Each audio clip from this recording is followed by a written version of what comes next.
Have you ever wondered why diamonds are worth so much? And if they are worth so much, where do you have to search to find them? Well, these are two questions that may seem difficult to answer. But if you know the answer, your life could change overnight. So stick with me for a few seconds, because today you're going to learn all about diamonds, from where they're found to where they're sold. We're going to cut through all the bullshit and get straight to the point. Now pay close attention, because I'm sure you'll be surprised by what I'm going to reveal to you in this video. To start things off right, I'm going to help you answer a very simple but very important question. Why are diamonds so rare? Well, the answer to that question isn't the main reason why diamonds are so valuable, but it is one of the main ones. And even if you think you already know the answer, you should know that diamonds are considered rare for two main reasons. Firstly, they are found in only a few places in the world, and secondly, only 30% of the diamonds mined are of sufficient quality to be cut into gems.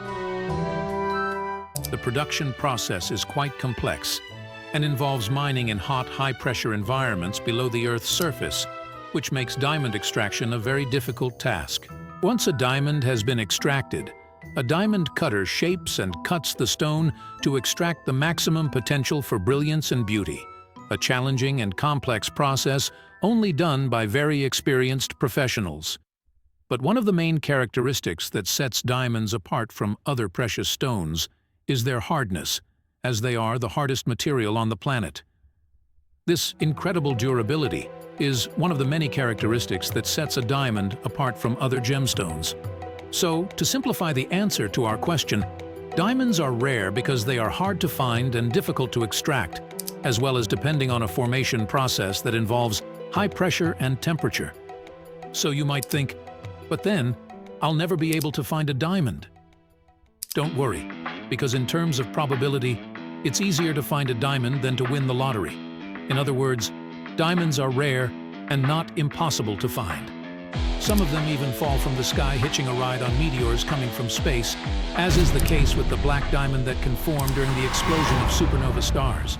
If you haven't seen our video on extraterrestrial gems, I'll leave a shortcut ready for you at the end of this video. In addition, there are many ways to make money from diamonds, ways that may never have crossed your mind before, so we'll discuss them in a moment.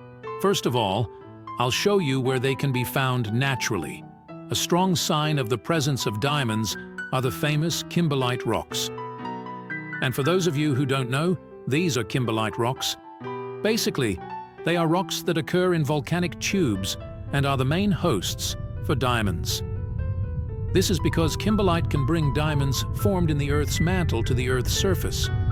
In other words, kimberlite would be like a subway, and diamonds would be the passengers, hitching a ride to the Earth's surface. The magma that forms kimberlite doesn't produce diamonds, it just transports them. In addition, another place where you can find diamonds is in alluvial deposits, which are nothing more than the mud found on the banks of rivers where water flows. And to explain this, basically many minerals are carried by the current of the water, from gold to diamonds. And while these minerals are carried by the current of the waters, a large part of them remain along the way, being covered by earth, sand, gravel, or clay, and this sedimentation process ends up hiding these ores on the banks or in the riverbed, as is the case with several diamond mines in Brazil and South Africa, where prospectors use diving suits to look for diamonds in the riverbed where these minerals occur. There's a true story that happened in Brazil of a very poor prospector who went to work in a mining camp in the state of Goiânia. In the beginning, this prospector went through many difficulties and needed the help of the owner of the Nascente do Araguaia Hotel, a very famous tourist spot in the region. For this poor prospector, things seemed uncertain, but one day everything would change. After 5 years of diving more than 30 meters deep to look for diamonds in the Araguaia riverbed, he found a diamond worth $25 million. This poor prospector's life changed overnight. Today, he is a successful businessman, entitled to 35% of the value of that diamond. And if you're wondering if there are diamonds where you live, you should know that diamonds are found in more than 35 countries, such as South Africa, Russia, Australia, India, Russia, Siberia, Brazil, China, Canada, and the United States. So if you live in one of these countries, you have a good chance of finding diamonds one day. But of course, if you want to be assertive, don't forget to consult a geologist in your area. When it comes to diamonds, you should know that they are not limited to these countries, as they can be found in many different places, for many different reasons, and often for unexplained reasons. And now, no less important than knowing where to find diamonds, you need to know how to identify them, and for that, you need to understand what a diamond is. Basically, diamonds are minerals, made from a single element, carbon. As such, the hardest mineral on the Mohs scale. This Mohs scale ranks the hardness of materials from 1 to 10, with diamond being the material with the maximum hardness of 10 Mohs. So this means that a diamond can only be scratched by another diamond. In other words, if you rub anything other than a diamond and it scratches, you can be sure it's a fake. Another simple test you can do is to see if the stone clears easily. A diamond has the ability to disperse heat quickly. This is why putting the diamond in front of your mouth and releasing the air is one of the techniques used. If a diamond blurs for more than 2 seconds, it may be a fake. Also, if you look at the structure of a rough diamond, the crystal patterns are unique. The beauty and brilliance of diamonds are unmistakable characteristics, but the final cutting process is what makes a gem really valuable, as well as its color and size, because it is only after it has been cut that a diamond reveals the beauty hidden in its crystalline structure. So if you're not too keen on hunting for gems out there, another way to make a living from these precious gems is to cut them, because the gift of revealing to the world the true essence of the beauty of these gems is something that is still highly valued today. Cutting, on the other hand, is a process that involves cutting, polishing, and finishing a rough stone. The aim of cutting is to maximize the beauty and value of the stone by minimizing its imperfections.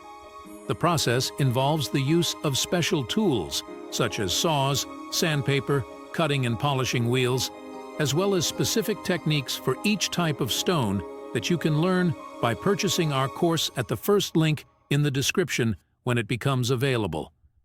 Once you've cut that diamond, it's ready to be sold, and that's when the question arises, where can I sell my diamonds? Well, most people don't know this, but diamonds are sold on diamond exchanges, and for that to happen, they need to be certified in authorized gemological laboratories. This is because there is a whole market for investing in and trading diamonds as financial assets. In case you didn't know, today there are many diamond bourses around the world where you can sell diamonds in order to make a profit from them. But the main exchanges are the Israel Diamond Exchange, the Diamond Dealer Club in New York, and the DMCC in Dubai. But remember, before you go out selling diamonds, it's important to take a few precautions to ensure that you're making a profitable deal. There are many investors who act as intermediaries between diamond sellers and buyers who will do anything to get a cheaper price so that they can resell the same diamond for a higher price. And last but not least, did you know that there are more than 7 colors of diamonds? Yes, and each color influences the final value of the diamond.